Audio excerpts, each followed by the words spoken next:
여러분, 교회를 다니는 신자이든지 아니면 교회를 다니지 않는 불신자이든지 상관없이 이 성탄절이라는 것은 굉장히 다들 좋아합니다. 교회를 안 다녀도.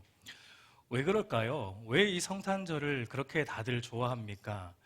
이 성탄절이라는 이 기독교의 절기를 이용한 이 사회의 전반적인 분위기가 사람들을 기분 좋게 만들고 또 왠지 기분을 들뜨게 만들기 때문이라고 생각이 됩니다. 우리가 거리를 나가보면, 그리고 쇼핑몰에 가보면 이 성탄 분위기를 내는 이 데코레이션과 그리고 기분을 들뜨게 만들어주는 성탄 선물들과 그리고 크리스마스 캐럴이 울려 퍼지는 것을 우리가 들어보면은 왠지 모르게 기분이 좋아지는 것을 우리가 느끼게 돼요.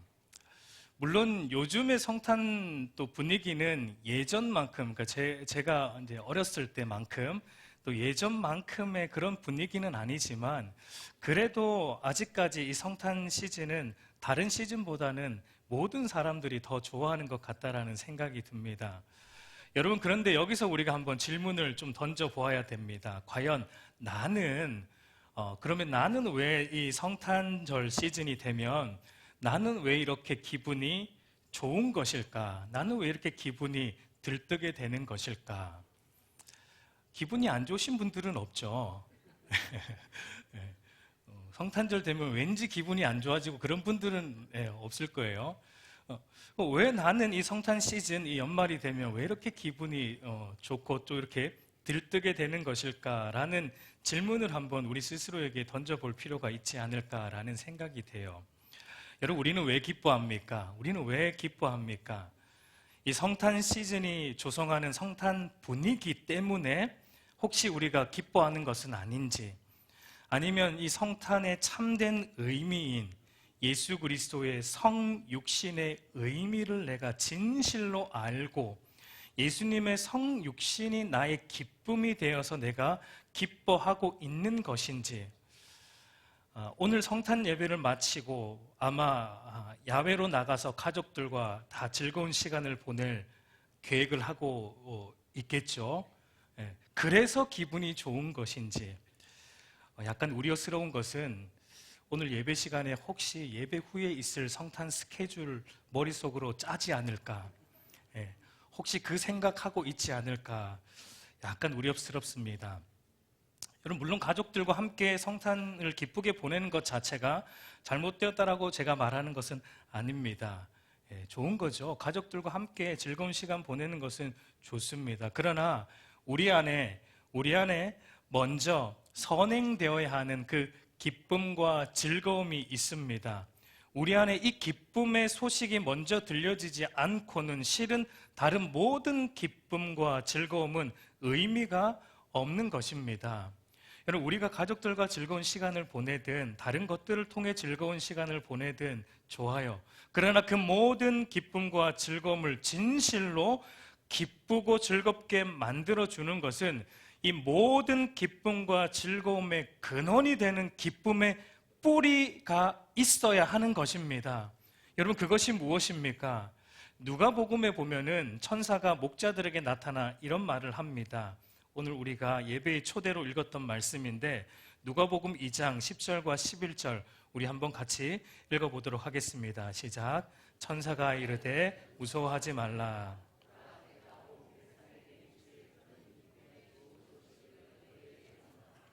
오늘 다윗의 동네에 너희를 위하여 구주가 나셨으니 곧 그리스도 주시니라. 여러분, 천사가 목자들에게 말하길 온 백성에게 미칠 큰 기쁨의 좋은 소식이 있는데 그것이 뭐라고 말합니까? 우리를 위하여 구주가 나셨는데 그분은 곧 그리스도 주시니라 라는 이 소식이에요. 여러분, 당시 목자들은 가장 천한 사람들이에요. 가장 천한 사람들에게 가장 크고 기쁨의 소식이 먼저 들려졌다라는 것입니다. 바로 이것이 모든 기쁨과 즐거움의 뿌리입니다. 예수 그리스도께서 육신을 입고 이 땅에 오신 사건, 예수님의 성육신이라고 말하죠. 조금 어렵게 말하면 영어로 incarnation이라는 말을 하는데 쉽게 말하면 하나님께서 사람이 되셨다라는 말입니다. 창조주 하나님께서 당신이 창조한 피조물의 몸을 입고 이 땅에 오셨다라는 말을 하고 있는 것입니다. 여러분, 이것이 모든 사람들이 가장 놀라야 하는 소식이자 모든 사람들에게 가장 큰 기쁨의 좋은 소식이다라고 말하고 있습니다. 하나님이신 예수님께서 자신이 창조한 인간의 몸을 통해 아기의 모습으로 이 땅에 태어나셨다라는 이 놀라운 소식이에요. 물론 여러분, 이 예수님의 성육신, 하나님이 인간이 되셨다라는 것은 우리 인간의 이성을 초월하는 것이기 때문에 우리 이성으로 이해되는 일은 아니에요. 이것은 성령 하나님께서 깨닫게 하시지 않으면 우리는 결코 이것을 믿을 수도 없고 이것이 주는 은혜도 조금도 받을 수 없습니다. 혹시 오늘 우리 가운데 하나님이 예수 그리스도이신 하나님께서 우리의 구주가 되시기 위해 인간의 몸을 입고 이 땅에 오셨다라는 이 예수님의 성육신의 비밀과 은혜가 깨달아지지 않는 분이 있다면, 아직 예수 그리스도에 대한 믿음이 없는 분들이 있다면 오늘 성령 하나님께서 말씀을 통해 이 예수님의 성육신의 비밀과 은혜가 깨달아지게 하시는 은총이 임하기를 우리 주님의 이름으로 간절히 축복합니다. 여러분, 성탄에 대한 이 사람들의 반응은 어떠합니까? 하나님이 인간의 몸을 입고 이 땅에 오신 예수님의 성육신 사건, 예수님의 탄생에 대해 사람들은 별로 놀라지 않아요. 가장 놀라야 될 소식인데 제일 안 놀랍니다. 왜냐하면 하나님이신 예수님이 인간의 몸을 입고 이 땅에 오셨다는 것을 세상 사람들은 어떻게 생각하냐면 세상에 있는 수많은 신화들 중에 하나로 보기 때문이에요. 여러분, 세상에 있는 모든 신화들은 역사적 사건이 아니죠. 이 세상에 그 어떤 신화에 등장하는 신들이 여러분 역사 속으로 실제로 들어온 일들이 있습니까? 있어요? 없습니다. 우리가 읽어본 책들 중에 신화에 나오는 그 신들이 역사 속으로 들어온 일은 한 번도 없어요. 그래서 사실 그것들이 신화인 것이죠. 그러나 여러분, 예수님은 역사의 한 시점에 실제로 여자의 몸을 통해 이 땅에 태어나셨고 33년이라는 삶을 실제로 사셨고 실제로 십자가에 달려 죽으셨고 실제로 3일 만에 부활하셨고 실제로 많은 사람들이 보는 앞에서 하늘로 올라가셨고 그리고 올라가실 때 반드시 다시 오시겠다라는 약속을 하셨습니다. 여러분, 그 일에 수많은 증인들이 있습니다. 저와 여러분들도 그 증인들 중에 한 무리이죠.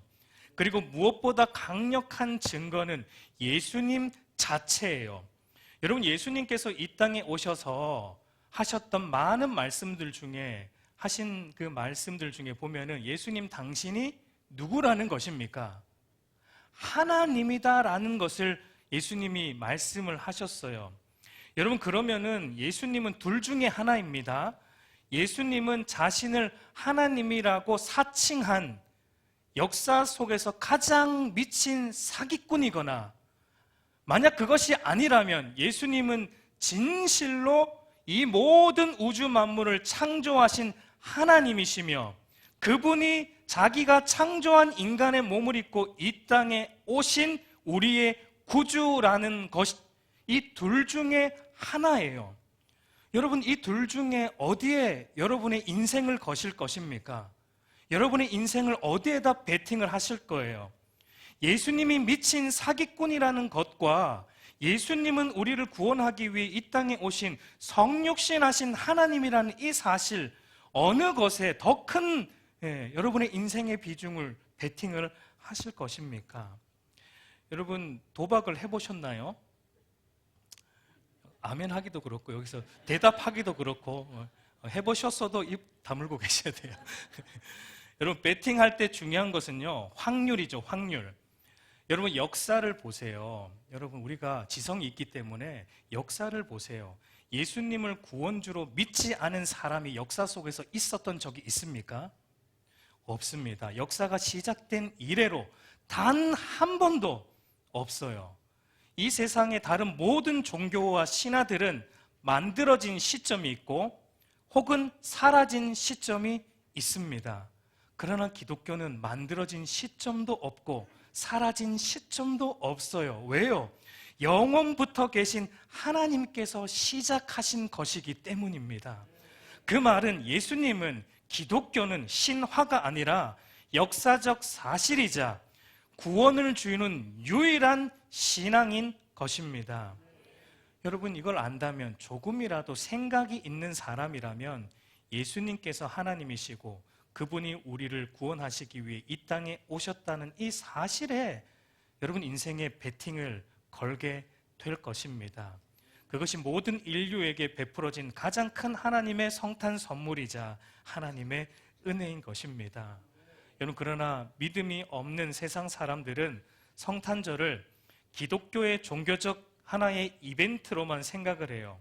세상 사람들은 예수님께서 이 땅에 오셨다라는 그것에 놀라거나 기뻐하지 않고 성탄절에 행하여지는 각종 이벤트와 서로 주고받는 선물에 더 기뻐하고 더 놀랍니다.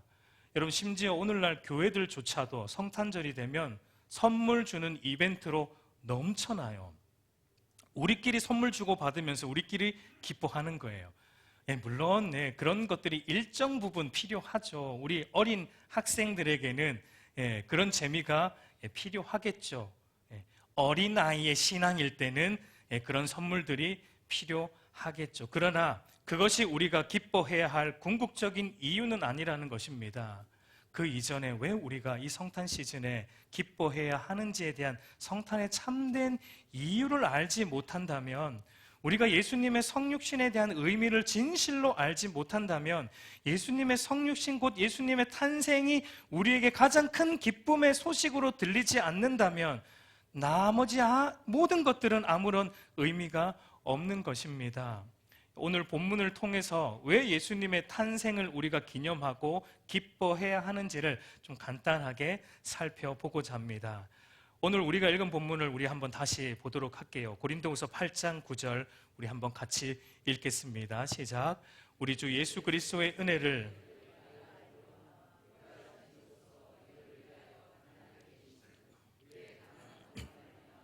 너희를 부요하게 하려 하심이라. 여러분 바울이 말하길 예수 그리스도는 본질적으로 부요하신 분이신데 그 부요하신 예수님께서 우리를 위하여 스스로 가난하게 되셨고, 예수님께서 자신을 낮추시고 가난하게 되심으로 인해 우리가 부요하게 되었다라는 것을 말하고 있는 내용입니다. 여러분 이것이 바로 예수님의 탄생이 우리에게 주는 의미이고 예수님의 탄생을 우리가 기뻐해야 하는 이유입니다. 예수 그리스도가 부요하신 이로써 우리를 위해 가난하게 되셨다라는 이 말이 무엇을 우리에게 말하고 있습니까? 먼저 우리는 예수님 그리스도가 부요하신 이라는 이 말의 의미를 살펴보아야 됩니다. 예수님이 부요하신 이다라는 이 말은 문자적으로 단순히 많은 것을 가졌다라는 그런 의미는 아니에요. 바울이 말하는 예수 그리스도가 부요하신 이라는 말은 예수 그리스도는 만물을 그의 능력과 권위 아래에 두시는 전능하신 하나님이시다라는 것을 말하고 있는 거예요. 달리 말해서 예수 그리스도는 만물이 창조되기 전부터 계셨던 하나님이시다라는 말을 바울이 말하고 있는 거예요. 여기에 대해서 바울은 빌립보서에서 조금 더 이렇게 표현을 해줍니다. 빌립보서 2장 6절을 보면은 이렇게 말합니다. 그는 근본, 예수님은 근본 하나님의 본체시나 라고 말합니다. 이게 예수님의 부요하심의 의미입니다. 예수님께서 여자의 몸을 통해 이 땅에 인간으로 오셨지만 그러나 그분의 근본은 하나님이시다라는 것을 바울이 예수 그리스도는 부요하신 이다라는 것으로 표현을 해내고 설명을 해내고 있는 겁니다. 그런데 그 부요하신 예수님, 달리 말해 창조주 하나님이신 예수 그리스도가 어떻게 되셨다고 말합니까? 가난하게 되셨다라고 말합니다.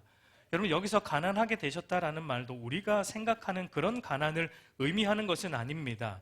부요하신 예수님이 가난해지셨다라는 말 안에는 우주 만물을 창조하신 성자 하나님이신 예수 그리스도가 자신을 스스로 낮추시고 가난하게 되심으로 자신이 창조한 피조물인 인간의 몸을 입고 이 땅에 오셨고, 또한 그런 인간의 몸을 가지고 이 땅을 사셨고, 그리고 자신이 만든 피조물의 손에 죽임을 당하셨고, 결국은 십자가에 달려 죽으셨다는 이 예수님의 육신적 탄생과 예수님의 육신적 삶과 예수님의 육신적 죽음, 이 모든 것이 압축적으로 녹아 들어가 있는 표현입니다. 그래서 바울은 또 빌립보서에서 이것을 이렇게 부연 설명해 주고 있습니다. 빌립보서 2장 6절에서 8절 우리 한번 같이 읽어보도록 할게요. 시작.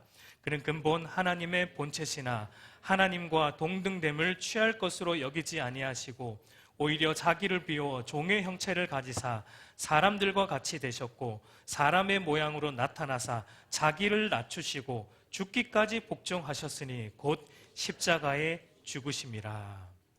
여러분, 오늘 우리는 이 말씀을 너무나 당연한 것처럼 받아들이지만 여러분, 이것은 결코 당연한 것이 아닙니다. 스스로 존재하시는 전능하신 하나님이신 예수님께서 하나님과 동등됨을 포기하시고 자기를 비워 종의 형체, 곧 인간의 몸을 입고 이 땅에 태어나셨고 인간의 몸으로 이 땅을 살아가셨고 인간으로부터 고난을 받으셨고 결국은 십자가에 달려 죽으셨다라는 이 사실은 여러분, 사실 있을 수 없는 일이고 불가능한 일인 것입니다.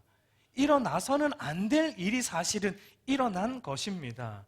여러분, 그렇다면 중요한 것은 왜 전능하신 하나님이신 예수님께서 인간의 몸으로 태어나셔야만 했고 왜 자신이 창조한 인간들에게 그런 비참한 조롱과 핍박과 멸시를 당하셔야 했고 왜 십자가에 달려 죽는 그런 가난함을 왜 예수님께서 겪어야 하셨던 것입니까? 도대체 그 이유가 무엇입니까? 오늘 바울은 뭐라고 말합니까?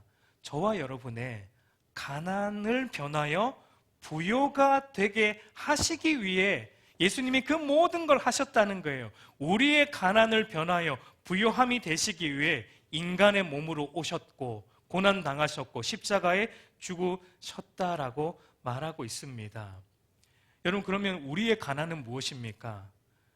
우리의 가난은 무엇입니까? 우리의 가난도 단순히 어떤 물질적 가난을 의미하는 게 아니에요.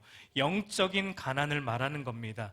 구원의 문제에 있어서 우리 스스로 아무것도 할 수 없는 죄로 인해 우리는 영적으로 죽은 상태에 있다라는 것이 인간의 본질적인 가난함의 문제입니다. 그래서 바울은 또 이렇게 말합니다. 에베소서 2장 1절. 에베소서 2장 1절을 보면 그는 허물과 죄로 죽었던 너희를 살리셨도다. 바울은 인간의 가난함의 모습을 어떻게 표현하냐면 인간은 허물과 죄로 죽은 존재, 이것이 인간의 본질적 가난함의 모습이에요. 그러니까 조금도 부족한 것이 없는 부요하신 전능하신 하나님이신 예수님께서 죄와 허물로 죽은 본질적으로 가난한 우리를 다시 부요하게 하시기 위해, 다시 살리시기 위해, 다시 모든 것을 우리에게 가져다 주시기 위해 그분이 스스로 낮아지시고 가난하여 지는 자리를 택하심으로 우리를 부요케 하셨다라는 것을 바울이 말하고 있는 것입니다. 여러분, 이것이 바로 성탄의 의미예요. 그래서 어제 예배 때 제가 예배 시작할 때 언급드렸던 어거스틴이라는 신학자가 이렇게 말을 했습니다. 인간을 만드신 분이 인간이 되셨으니 별을 다스리시는 분이 어머니의 품에서 젖을 먹고 떡이신 분이 줄이시고 샘이신 분이 목마르시고 빛이신 분이 주무시고 길이신 분이 여정에서 지치시고 진리이신 분이 거짓 증인이라 고소당하시고, 선생이신 분이 채찍에 맞으시고, 터이신 분이 나무에 달리시고, 능력이신 분이 약해지시고, 치료자이신 분이 상처 입으시고, 생명이신 분이 죽으셨도다 라고 말하는 거예요. 이사야 선지자는 이렇게 말합니다. 이사야 53장 5절에서 6절 우리 한번 같이 읽어보도록 하겠습니다. 그가 찔림은 우리의 허물 때문이요 그가 상함은 우리의 죄악 때문이라.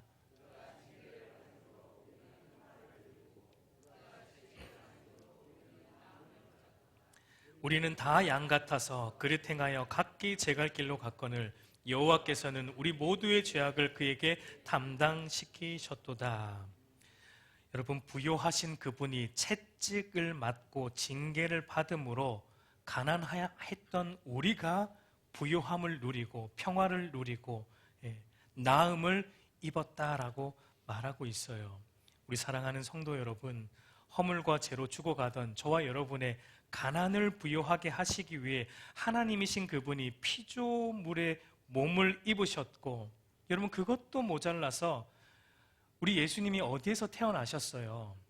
호텔에서 태어나신 게 아니고요, 말 밥통에서, 말이 먹는 그 밥통에서 태어나셨고, 그것으로도 충분하지 않아서 그분이 고난받고 우리를 대신하여 십자가에 당신의 살과 피를 다 쏟아내어 주심으로 철저히 가난한 자가 되신 것입니다. 왜요? 오늘 저와 여러분들을 부요한 인생으로 만들어 주시기 위해 그분이 그 일을 택하셨다라고 말하고 있는 것입니다. 그래서 이 땅에 오신 거예요. 그러니까 우리의 죄가 아니었다면 여러분 하나님이 이 땅에 육신을 입고 오실 일이 없는 것입니다. 그러니까 우리의 죄가 여러분 도대체 어떤 일을 여러분 행한 것입니까? 우리의 죄가 그만큼 심각한 일을 초래했다라는 것입니다. 여러분 생각해 보세요. 천지를 창조하신 창조주께서 당신이 창조하신 땅에 오셔서 인간으로 33년을 사셨다는 것, 여러분 그 자체가 하나님의 입장에서 볼 때 얼마나 수치스러운 일입니까? 창조주가 피조물의 몸을 입고 이 땅을 사셨다는 것 자체가 그분에게는 수치이고 그분에게는 견딜 수 없는 일입니다. 그러나 그분이 그것을 택하셨습니다. 그뿐 아니라 우리의 죄를 대속하시기 위해 십자가에 달려 죽는 그 일도 그분은 마다하지 않고 십자가에 올라가셨습니다. 그러니까 낮아질 수 있는 자리까지 낮아지셨다라는 것을 말하고 있는 것입니다. 부요하신 전능하신 하나님이신 예수님이 자신을 낮추시어 인간의 몸으로 33년을 이 땅에서 사시며 고난당하시고 더 이상 낮아질 수 없는 자리인 십자가의 죽음으로 우리를 부요하게 하셨다라는 이 사실을 우리가 여러분 조금이라도 안다면 여러분 그 누구도 자신의 삶이 비참하다고 말하거나 억울하다고 말할 수 있는 사람은 아무도 없을 것입니다. 왜 그렇습니까? 예수님만큼 비참한 일을 겪으신 분은 없기 때문이에요. 예수님만큼 억울한 삶을 사신 분은 이 땅에 예수님만큼 억울하게 사신 분은 이 땅에 없기 때문이에요. 여러분 그것이 예수님의 탄생이 주는 의미입니다. 그러니까 여러분 이 성탄절의 의미를 우리가 바르게 안다면 여러분 사실 이 성탄절을 우리가 마냥 들떠있고 마냥 기뻐할 수 있는 날은 아니라고 생각이 됩니다. 부요하신 예수님께서 자신을 철저히 비워서 가난하게 되셔서 종의 형체를 가지셨고 33년의 삶을 이 땅에 사셨고 결국 우리를 위해 십자가에 달려 우리를 부요하게 하신 것을 우리가 안다면 그저 여러분 우리가 오늘 선물 주고받고 하는 날이 될 수 있을까요? 여러분 사실 성탄절은 우리가 다 옷을 찢어야 되는 날이에요. 우리의 옷을 찢고 회개해야 되는 날인 것입니다. 우리의 죄가 창조주 하나님을 이 땅에 끌어내렸다는 이 사실로 인해 우리의 죄에 대한 애통이 넘쳐나야 되는 날이 성탄절입니다. 물론 그것만 있지는 않죠. 물론 애통만 하지는 않을 거예요. 왜냐하면 우리의 죄의 비참함으로부터 건져 하늘의 신령한 복으로 우리 안에 채우시고 우리를 부요하게 하신 날이기 때문에 또 그것에 대한 구원의 은총에 대한 기쁨과 감사도 넘치는 날이 성탄절입니다. 이것이 오늘 성탄을 맞아 우리가 가장 크게 기뻐하고 즐거워해야 하는 이유입니다. 우리의 죄로 인한 가난함, 죄로 인한 우리의 비참함을 변하여 하늘의 부요함으로 채워주시기 위해 이 땅에 육신을 입고 오시고 우리를 대신하여 십자가에 달려 죽으신 우리 구주 예수 그리스도의 성육신을 기뻐하는 날인 것입니다. 여러분, 물론 정확하게 말하면 12월 25일은 예수님이 태어나신 날이 아닙니다. 여러분, 예수님께서 언제 태어나셨는지 혹시 아시는 분 있습니까? 없죠. 우리는 알 길이 없습니다. 왜냐하면 성경이 그것을 비밀로 남겨두었기 때문입니다. 저는 그게 성경의 의도라고 생각이 돼요. 일부러 예수님의 탄생하신 날을 비밀로 성경이 감추어 두신 것입니다. 왜냐하면 예수님이 언제 태어났었는지가 중요한 것이 아니기 때문이에요. 예수님이 왜 인간의 몸을 입고 이 땅에 오셔야 했는지가 중요하기 때문에 태어나신 그 날을 감추어 버리신 거예요. 그 날이 드러나면 전부 그 날에 집중할 것이 뻔하거든요. 여러분, 오늘 성탄 주보를 보시면 성탄을 대하는 바른 자세에 대한 합신대 교수님이신 이승구 교수님, 물론 이제 은퇴하셨지만 이승구 교수님의 글을 제가 올려놓았습니다. 거기 보면 이런 말이 있어요. 성탄절을 바르게 지킨다는 것은 12월 25일이라는 이 날을 기념하는 것이 아니라 주님이 이 세상에 오신 성육신의 사실을 기념하는 것입니다. 여러분, 그래서 예수님의 탄생과 삶에 대한 성경의 기록, 특별히 사복음서를 보면은 예수님이 언제 태어나셨는지 성경은 별로 관심이 없어요. 성경이 관심을 두는 것은 그분이 왜 이 땅에 오셔야만 했는가, 왜 인간의 몸을 입고 이 땅에 오셔야만 했는가, 그리고 사셔야만 했는가, 그리고 죽으셔야만 했는가. 성경의 관심은 거기에 있어요. 언제 태어났는가, 거기에 관심 없어요. 여러분, 스스로 존재하시는 전능하신 하나님이세요. 그분에게 생일이 무슨 의미가 있겠어요? 스스로 존재하시는 분이. 생일은 여러분 우리에게나, 우리 인간에게나 태어난 날을 기념하고 지키지, 전능하시고 스스로 존재하시는 그 하나님에게 여러분 탄생일이 뭐가 의미가 있겠습니까? 성경의 관심은 왜 하나님이신 예수님이 이 땅에 오셔야만 했는가? 저와 여러분 때문이다라는 겁니다. 우리의 죄를 속박하시고 죄로부터 건져 우리를 자유한 하나님의 백성으로 삼기 위해, 그래서 하늘의 신령한 복으로 부요하게 채우시기 위해 우리 때문에 이 땅에 오셨다라고 말하고 있어요. 여러분, 그렇기 때문에 여러분, 우리는 매 주일을 성탄절로 보내야 돼요. 이 성탄 시즌만, 꼭 성탄절만 우리가 예수님의 탄생을 기억하고 더 생각하고 해야 되는 것이 아니라 사실은 1년 52주 매 주일이 성탄절이어야 됩니다. 1년 매 52주일이 여러분 또 부활절이어야 돼요. 부활주일만 부활절로 지켜서는 안 되고, 매 주일이 고난주간이어야 되고, 매 주일이 성령 강림절이어야 되고, 매 주일이 감사절이어야 돼요. 여러분, 이것이 성경적으로 절기를 지키는 바른 성도의 자세입니다. 한 타임만, 그 딱 절기 예배만 그쳐서는 안 된다는 거예요. 예수님께서 모든 율법과 절기를 완성하신 이후로 우리는 절기를 더 까다롭게 지켜야 되는데, 그 의미가 뭐냐면 바로 그런 의미예요. 이제 우리는 매 주일이 고난주간이고 부활절이고 성령 강림절이고 감사절이고 성탄절로, 그러니까 우리가 한 번 드리는 매 주일 예배 속에 그 모든 의미를 우리가 다 담아서 하나님 앞에 우리의 온 마음을 쏟아서 그렇게 예배를 드려야 된다라는 것입니다. 그게 바른 성탄을 기념하는 성도의 모습이에요. 오늘 성탄절 이제 예배 드렸으니까 이제 내년 12월 25일에나 또 한번 그때 또 성탄의 의미를 우리가 기념하고 기억하고, 여러분 그렇게 되어서는 안 됩니다. 매주일 우리는 예수님의 성육신의 의미를 기억하고 묵상하고 감사해야 되는 거예요. 여러분, 그래서 많은 이들이 성탄의 이 참된 의미를 모르고 그저 성탄 분위기에 취해서 메리 크리스마스를 외치지만 우리 성도들이 외치는 메리 크리스마스는 달라야 합니다. 성도들이 외치는 이 메리 크리스마스는 저와 여러분의 가난, 우리의 죄와 허물로 죽은 영혼을 다시 살리시기 위해 하늘의 모든 부요를 우리에게 주시기 위해 당신이 부요하신 그분이 친히 가난하여지시고 낮아지시고 이 땅에 오셔서 우리를 위하여 모든 것 다 내어주신 예수 그리스도를 예배하자라는 의미가 메리 크리스마스입니다. 예수님만 예배합시다가 메리 크리스마스예요. 예수님만 생각합시다. 예수님만 기념합시다.